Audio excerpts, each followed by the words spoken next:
Hello and welcome to week 5 of Introduction to Psychology.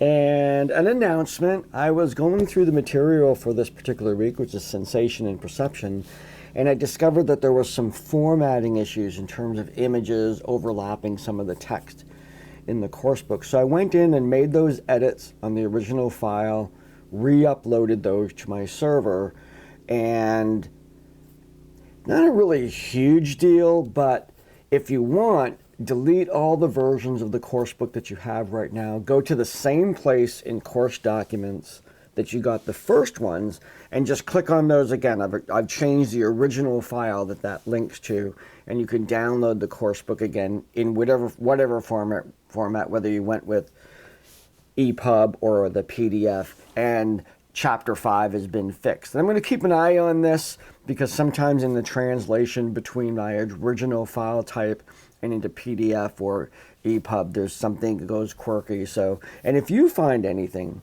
a little odd where you can't see something or something seems to be missing or out of a line, please just get in touch with me.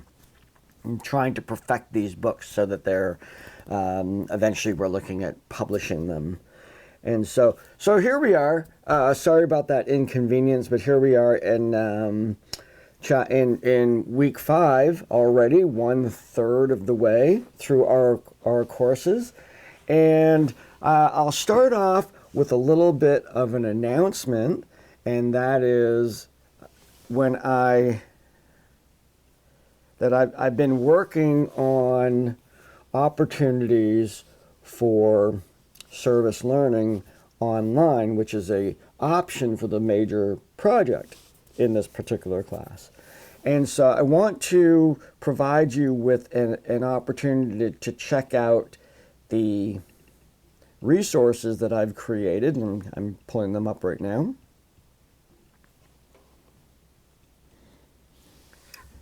This is on the KVCC library page, and I will place a link to these. I think I might have already. Let me check that. Yep, on the online volunteer opportunities announcements, there's a link to this.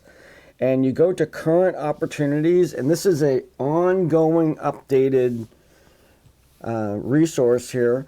We have, in the current opportunities tab, we have some search engines right here. We have a number of actual service learning opportunities that are current right now. But in the second box here, we have online volunteer opportunities and a whole bunch of those. And I've added even another section here specific to our brand new Psi Beta Honor Society for Psychology.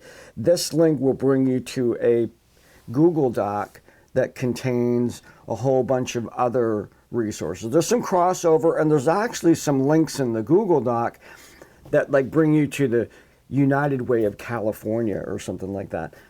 That's okay, but there's a whole bunch in there. If you're looking at doing a service learning project rather than the ILP or the information literacy paper or the research paper approach, then there's some really good sources online now for doing some of those projects online. And so please feel free to explore those. And explore the other options over here. We have some people are hungry, some food security issues and Feeding America, and opportunities for service there. An opportunity for training that is being offered by the Hospice Volunteers of Waterville. We have United Way looking for some people. And we have the upcoming this summer, the Truck Across Maine, which is again going to be a virtual event. We're going to be riding our bikes all on our own. There's going to be no congregating event this summer. This will be the second year in the row. Very disappointing, but nonetheless a great cause. And KVCC does have a cycling team that participates in this, and we've been doing this. This is our 8th year in a row. So I'm shooting for 10, and that's when I'll reevaluate my personal participation in this. And but it's a great event, even though we're doing it virtual. We may try to coordinate some cycling events with social distancing and whatnot that we'll do to kind of rack up the miles. You can actually start anytime and start raising money and start calculating your time. They're also looking for straight out volunteers. So great opportunities now posted on our website. Be sure to click that link if you're interested in doing a service learning project for this class. Now, moving right along into our current week right here. Let's take a look at here we are in week 5, and we're talking about sensation and perception. Now I'm going to go over this pretty quick because this is a fascinating area. So fascinating, we have a whole course on it. So we have another course called Sensation and Perception that goes right into the details of all this material. And so for this coming week, we have a discussion, a quiz, and an assignment on Gestalt perspective, which is really, really kind of cool thing. It's actually a whole philosophical foundation within the field of psychology, sort of like we had psychodynamic and then psychosocial cognitive psychology. At one time there was Gestalt psychology. It as a separate school is not so much a distinctive school of thought, but it has influenced all kinds of other areas of psychology. Just really cool stuff. So let's dive into the course book here. Here we are, chapter 5, and in our attention getter, I bring to your attention stuff like why do batteries taste sour? I test my 9-volt batteries. I'm a musician and I use a lot of 9-volt batteries in my tuners and some of my guitars. And yep, I'm one of those people. I don't have a tester. I just zap it on the tongue, right? If it's sharp enough, then good to go for the gig. But it does create a taste sensation, and this video kind of looks at that. And then the next video in the attention getting area of this particular chapter has to do with super tasting. And these are individuals who not only have great sense of taste, but also have the ability to eat really hot food. And I'm a wimp when it comes to this. Again, referring to the band, when we were playing out, hopefully we're going to be playing out soon again, and we travel around, the typical after party was at a drinking establishment, and the eating of hot wings along with our favorite beverage. And I could never do that. I'm the wimpy one. I'm the one that's, just give me the honey barbecue ones, and while everybody else is getting, Buffalo Supreme, and I'm just not a super taster. So some interesting things about what super tasting is all about. Our learning outcomes for this particular chapter include looking at the anatomical features of the eye and the ear, which I tell you, when you take, we kind of, broad strokes here in Intro to Psych. When you take that, if you ever get a chance to take the sensation and perception class and we go into the actual biology and cellular arrangement of the retina, it is absolutely an amazing part of our bodies, about how multiple different kinds of neurons interact with each other to produce this great experience that we call vision. Then we have the ear, of course, looking at Gestalt, and then the other aspects of consciousness, like expectations that create, what we actually see. Kind of getting into the perception part. So there's the sensation part, which is the many sensations that we take in. It's the organs that bring in information, then send it to the brain. And then there's perception, which what does the brain actually do with those things?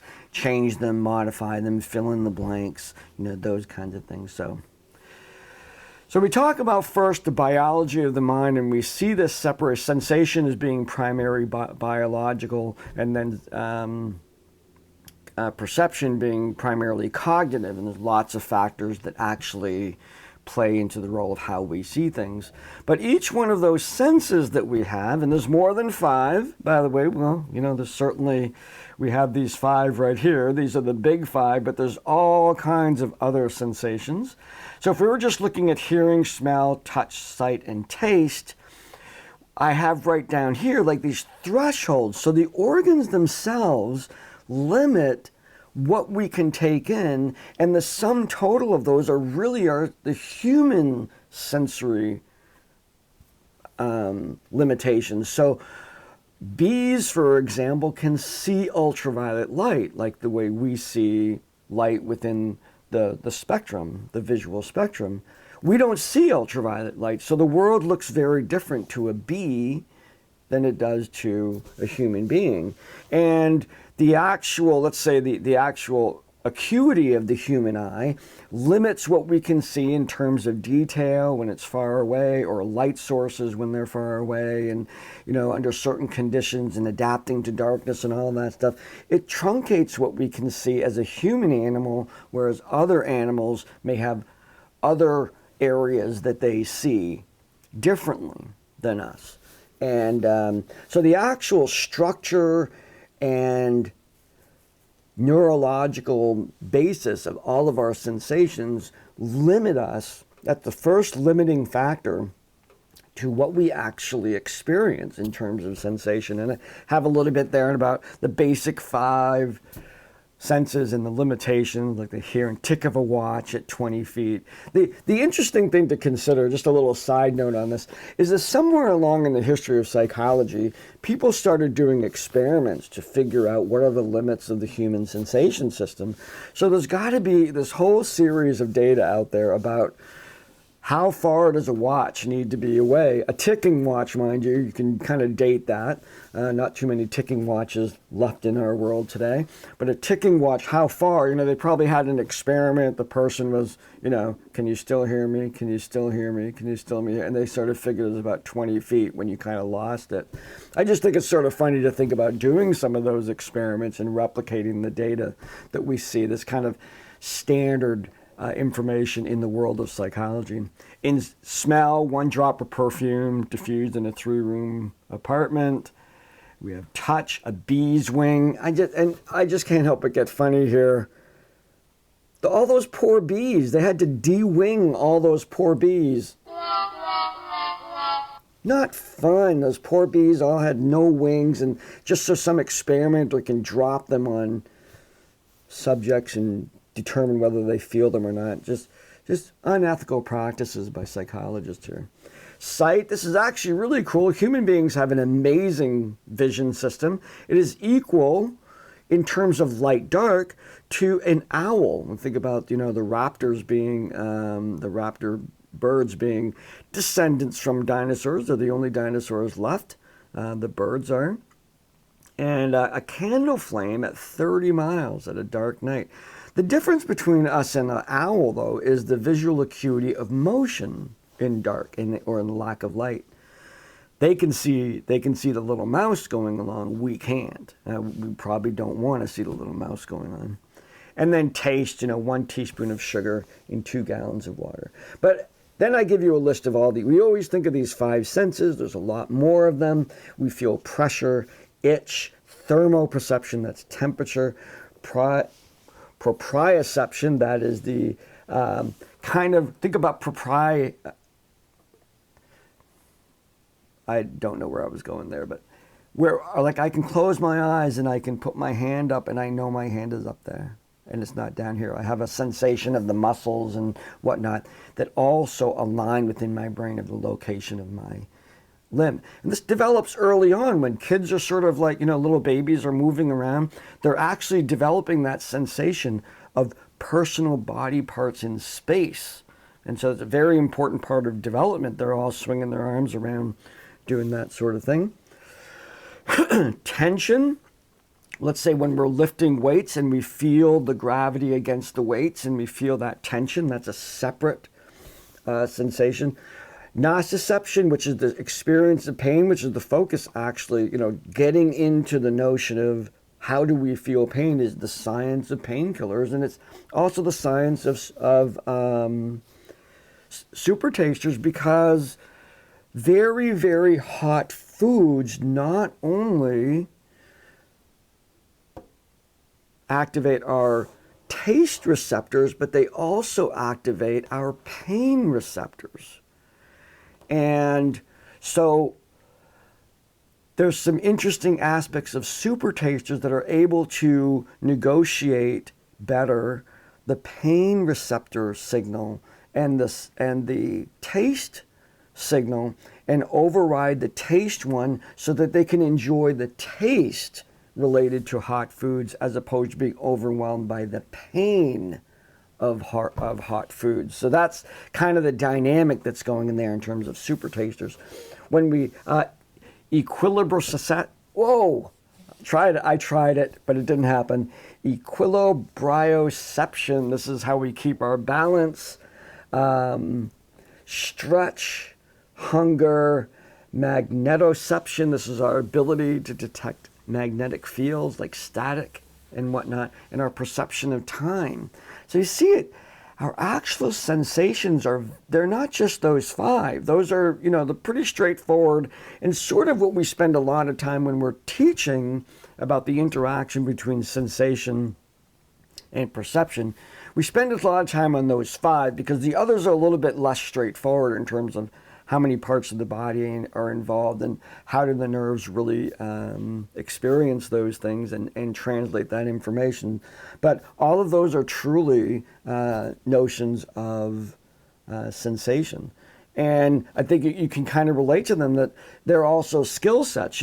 Some people might be really good at sensing time as they go, like you might, how much time has passed, and they might be really good at being able to sense that a half hour or 20 minutes or 5 minutes has passed by. It's an interesting, I find periods of 2 minutes go by very, very quickly for me, in general, and I'm getting to a point. In my exercise routine, I do a plank, and that's, you're doing like in a push-up routine, but your hands are, the floor is along here, and you just keep your back straight. Well, this is it's a hard exercise to do, and I do it for 2 minutes. That 2 minutes seems to last a lot longer than my regular 2 minutes. So my perception of time is very, very different than when I'm in a plank versus when I'm walking around or doing one of these videos. I think, where are we up to now? We're almost 30 minutes going. Time flies.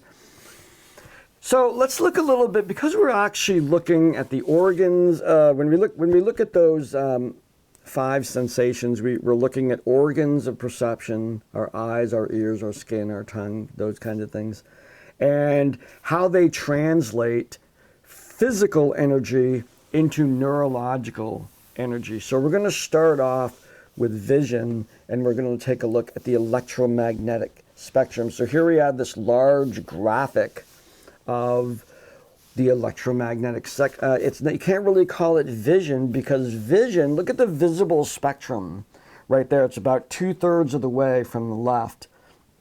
Visible spectrum, the little rainbow that's in there. That's what we see. We don't see ultraviolet. We don't see infrared. We don't see X-rays and gamma rays. These are very, very high frequency wavelengths. We don't see microwave, and certainly we don't see radio waves. It'd be a busy world if we saw all those things. And you see different objects in terms, and what these objects represent is the size, that not only what do people see, there's some things, but the actual size of the wavelength across the top. Okay? So we have, where it says the soccer field, radio waves are the size of a soccer field from the bottom of the trough to the peak to the next bottom. That a radio wave, the length of that wave is a soccer field. Wow. And then when we look into X-rays, we're looking at the size of a water molecule, is that same period from the trough of the wave to the top of the wave, back to the trough. A full cycle will happen. It's very, very, very small.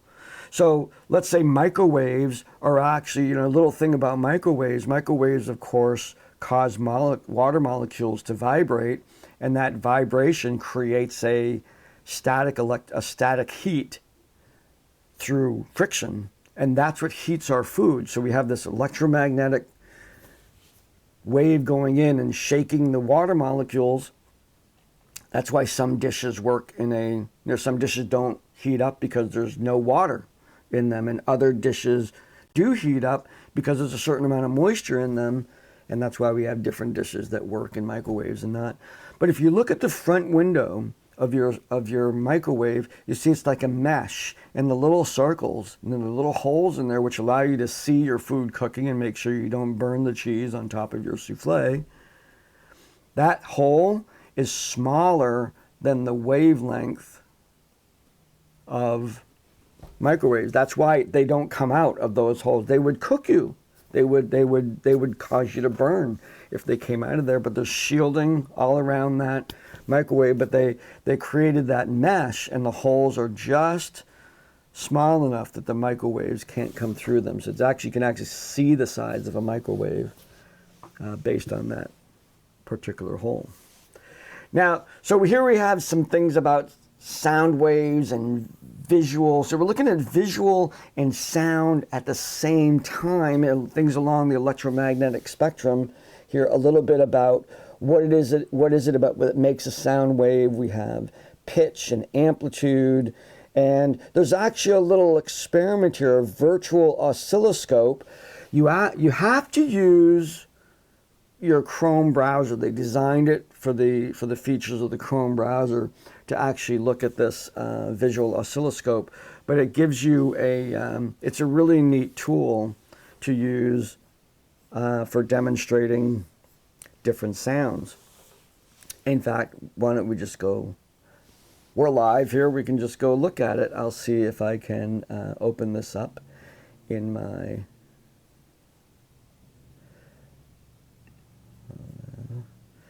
hello. Yeah, it is it's working in my non-Chrome browser. So here we have, so I'm talking, and this is actually, my computer is picking up on my voice right here. I'll get rid of the ad. And we can see there's some explanations of what this is actually doing, but it's picking up with the amplitude and frequency of my voice. So if I talk like this, you get much higher frequency than I talk like this. And you get lower, you can see the wave a little bit there. Now there's here, and this, it gives you some inputs here. I can listen to a sine wave. That's what a sine wave looks like. Dee, kind of saying a square wave. This is much more. You have dee for the sine wave, and this would be like it's much more, and the actual sharpness of it makes that difference. So alert buttons that we want people to pay attention to right away are based on square waves. They're irritating, like like that. Whereas other types of alert that we don't want the person to react as strong, they'll be more sine waves, like beep, like the sounds that we get from our computer sometimes. Now, it might be that in the, I'm going to try this in my Chrome browser. Well, I might not even have Chrome on this. This is my new computer. And I don't. But in the Chrome browser, I believe in the inputs, there's all kinds of other, you can get like piano, you can listen to all kinds of different sounds and look at the different types of waves that are there. So so just click on that link in the course book, and you can switch it to live. Here, live input. So right now it's using my microphone to pick up on what I'm saying right now. And then if you click this little square right here, you can freeze it, and there's a moment in time that I was talking, and I can unfreeze that, and it's going in, and I'm going to talk really fast like this, and I get, oh, look, it didn't even pick up on anything. How about, ooh, there's a kind of, you can play with this, have your kids play with it. You know what I'm talking about. Go ahead and do that. This is kind of the fun of psychology here. You can see the actual amplitudes and frequency of your voice happening. So Okay, so back to our course book here, our little fun time. Now this was on, right now it's on page 149. This is the new version of the course book, virtual oscilloscope. And give that a whirl. Here's the different animals, some comparative biology here, but we're animals here. And look at us, we're way over on this in terms of the frequencies that we hear. You have human beings over here. This is our range of hearing. Remember, this is up and down here. So high frequencies at the top, low frequencies at the bottom. Right here we have high frequencies in the purple part here, and down in the red we see infrasonic, ultrasonic versus infrasonic ranges. Now, high-pitched sounds don't travel far. Low-pitched sounds travel much further, let alone in the medium of water which actually translates sound better than the air. When you consider that whatever's making the sound is vibrating the molecules, and water molecules are more sensitive to that movement of the initial oscillating part, be it your vocal cords or the banging of a stick on a rock or something like that underwater, and it translates much faster. So whales, in that very, very low tone, not even the ones that we hear, not like the whale song, but they have tones lower than that, can actually communicate with each other around the world. And so it's very, very interesting studies going on right now about how whales talk to each other across the globe. They have a global communication system way before we did. And then on the other extreme, we have bats, and in this case, the second animal that we see after bats is dolphins. And dolphins and bats use ultrasonic sound to locate prey, to locate fish. So they, well, in the case of dolphin. So dolphins send out that signal. It comes back to them, that high, very, very high pitch. Not the clickings that we hear, but that click is a start of a sound, and then it goes up into the ultrasonic area that we can't hear, but they can sense it, and they find their prey. In fact, I will tell you that the dolphin is the loudest animal in the world. The amount of power behind the very, very high frequency note, the magnitude of the power behind that exceeds all other animals. So it can go further into the world. That high pitch can go further because there's a lot of power behind it. It doesn't seem, we don't even hear it, so it doesn't seem loud to us. However, if we took that same amplitude, that same volume, and we brought it to put it through a speaker, be a special speaker for sure, put that sound through a special speaker at the same volume that's there, it would cause so much vibration in the air around us that it would set us on fire. That is loud. That's really loud. Now remember, microwaves heat because they vibrate molecules. We hear things because we are hearing the molecules of air vibrating against our eardrums. So there's still that, in sound, there's a volume of heat that gets generated as the molecules vibrate across the sound wave. And the dolphin's magnitude of its volume is so loud that if we did something in our hearing range in front of us and vibrated the air would superheat itself through that sound. It would actually literally cause us to start on fire. So that's really loud. Louder than any concert that I've ever been to, thank God. Okay, so here we go into vision. We talk about the parts of the eye, perception versus vision, really going into a little bit of this notion of how we perceive depth and the gestalt perceptual cues. And I give you some resources here, the little toy that I used to have, a Viewmaster, and then a video about the Gestalt principles. Please watch this video because the assignment is to locate perceptual cues in your own environment and take a picture of them and send them to me as your assignment. So make sure that you watch this particular video to get a sense of what those Gestalt principles are. Here's the structure of the eye. Got a little piece of that, and we see the complexity of this as light comes into the pupil and it's projected on the rear side of the retina, and then that information is sent down to the optic nerve to be processed in the brain. Here we go into hearing, the same sort of biological process here. What we have binaural hearing, which we have two ears, so we hear in stereo, and that helps us to locate objects. And here's a movie about this guy who's blind, but yet he uses clicking sounds very much like a dolphin does to locate objects in his world. So he's developed that ability to do that. Pretty amazing human being there. Here we have the area of the ear. And of course, hearing is a very important, personally very important part of my life because I'm actually deaf.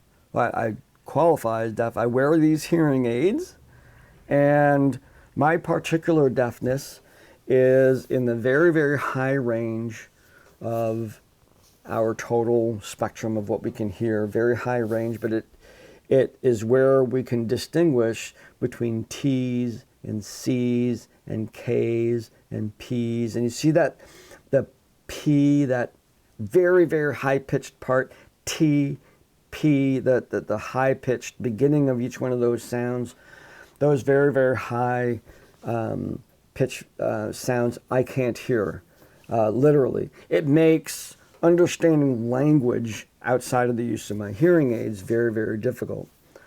For years, I suffered through, learned to say what a lot, leaning in and doing this all the time, trying to get, and contextually understanding what people are saying. Through years of music, still to this day, I really don't hear the lyrics well, particularly when we're playing, because it's very loud and gets mixed up with all the other sounds. These particular hearing aids came out more recently in my life, and they finally had the ability to take that range that I can't hear and retune it. It actually samples actively sounds coming into my hearing aids. It samples it, takes those samples in the area that I don't hear well and retunes them and provides them at an adequate volume in the area that I can hear them. So these hearing aids don't amplify everything. They amplify very specific things and move them in, and they don't amplify them where they are. They actually change those. So this is interesting. I really can't tune a guitar with these in because it's odd. I can't really describe it, but I'm just not really good at it.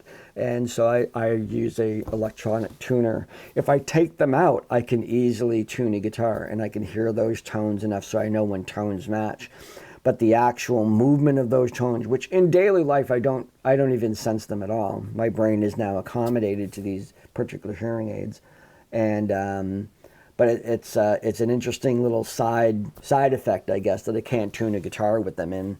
And sometimes if I'm going to be singing background vocals and I have to self-monitor my own voice, I have to take these out and use in-ear monitors and just hear the sound as it is, and I can then, to the very, very low capacity I have to do this, I can monitor my own tones so that I can sing in tune, which I don't do very well anyway, but there we go.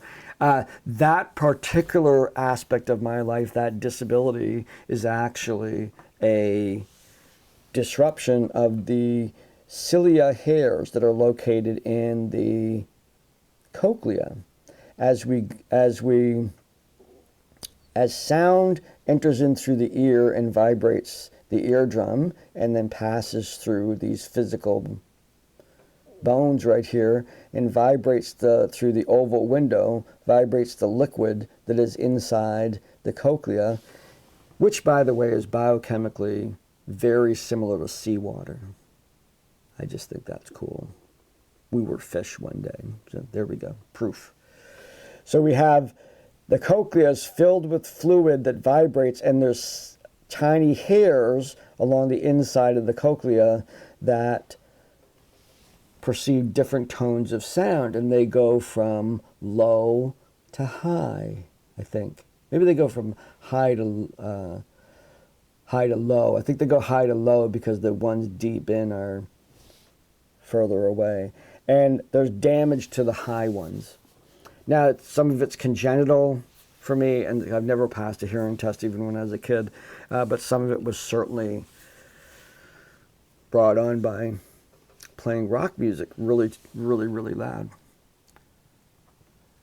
Okay, we move into the chemical senses a little bit. You know, this is our nose and our mouth. When we smell something or taste something, there's actually a little bit of that something that has activated our neurons in our nose and our tongue. And then we get into a little bit more on perception here, along with the gestalt. It's how we process informations, how smells have a good connection to our memory systems. And so some smells, as you could probably experience some smells that you know, something goes by and you're like, this vivid memory comes to you, like, wow. For me, my entire growing up, probably from age 4 on, my family was involved in the yearly potato harvest up in Aroostook County. So we would go out and pick potatoes for a few weeks, and all through school, while I was in Maine, we would have a few weeks off from school, and we would go participate in the harvest.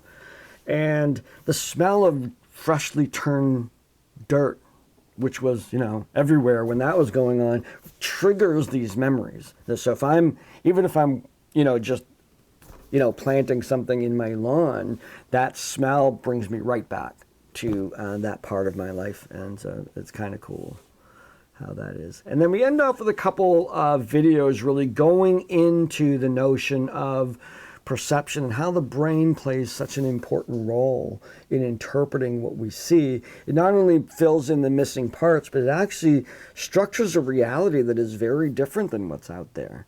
And our expectations, our emotional state, our belief systems, our cognitive abilities, all of that playing a role as to how we interpret things. Just think of let's say a style of music that you don't like. But if you listen to that music over and over, and you find areas that you find and locate areas in that music that you do like, you see how your sensation never changed, but your perception of that sensation changed as you began to develop an appreciation for, let's say, that particular music style. So let's say classical music might irritate you at first if you're not familiar with classical music, but then listening to it for a while, listening to the different genres within classical music, and then you're like, oh, okay, I'm getting where this is going and how it uses notes to bring chords together and stuff like that. And then you actually start having a different experience of it. Your perception of it changes, even though your sensation hasn't changed at all. So we have a couple videos on that. Make sure you watch those. So moving right into the assessment part here, we have the first one here. I'm asking you to think about what we eat and what we think is tasty and what we think is appetizing. I want to assure you that I will not be serving you this plate. This is a plate of insects. Everything on this plate is an insect, and it's on a plate, and they're fried, and some of them are raw, and some of them are, this is a appetizing dish for some people in our world. And what do you consider to be appetizing? What do you consider to be, would you eat that? I've often had discussions with our culinary arts instructor about creating an event. The United States is one of the few parts of the country that doesn't have insects as part of its regular diet. And I was thinking that she could probably, and she's been all into this, to put together a few dishes and invite people to enjoy a culinary exploration and adventure. And so maybe when all this COVID stuff is done and we can all get together again, we'll have a special lunch. I might not show up, but those who are brave might be able to do that. Okay, then we go into the quiz for this chapter. We're looking at, it's kind of a matching, just the anatomical features of both the eye and the ear. Pretty straightforward quizzes there. And then the assignment, which is a gestalt one where we're going to be looking at the Gestalt perceptual cues. These are things like proximity and continuity and light and shadow and the different motion type things when we feel things are emotions or relative size and perceptions and stuff like that. And these are the characteristics of our vision system that allows us to see the world in 3D and make assumptions about the world based on that. So what I want you to do is first you're reading up on those perceptual cues, and then you're looking in your environment, right? They're everywhere. So you're looking in your environment and you're going to take a picture of an example in your home or in your community of a perceptual cue that's related to one of the perceptual cues defined within the Gestalt theory. And then you put that image in there. It's in a document. You don't just post the doc. You just don't post the picture. You put the picture in a document, and then you add a description, making it very clear. This is the criteria, making it very clear that you understand the concepts that are being exemplified in that particular picture as they relate to a specific and identified Gestalt perceptual cue. So I'm asking you to do some of that work on your own. I didn't go through the perceptual cues. I have a movie on it. They do a way better job than I do. And there's stuff in the book, the actual textbook as well. So have fun with this. Have fun with that oscilloscope. Get your family involved in this, and have the teach the people around you. This is one of the cool things about doing college work like this is share it with the people that you are close to and say, hey, look at this thing, and they benefit from that education as well. So I'll end it here, and have a great week. I'm doing this Saturday, so good luck to whatever team is going to take our Super Bowl tomorrow. It'll be all over by the time you see this, but the game hasn't happened yet when I record this. So have a great weekend and have a great week, and I will see you in the discussion boards on Monday.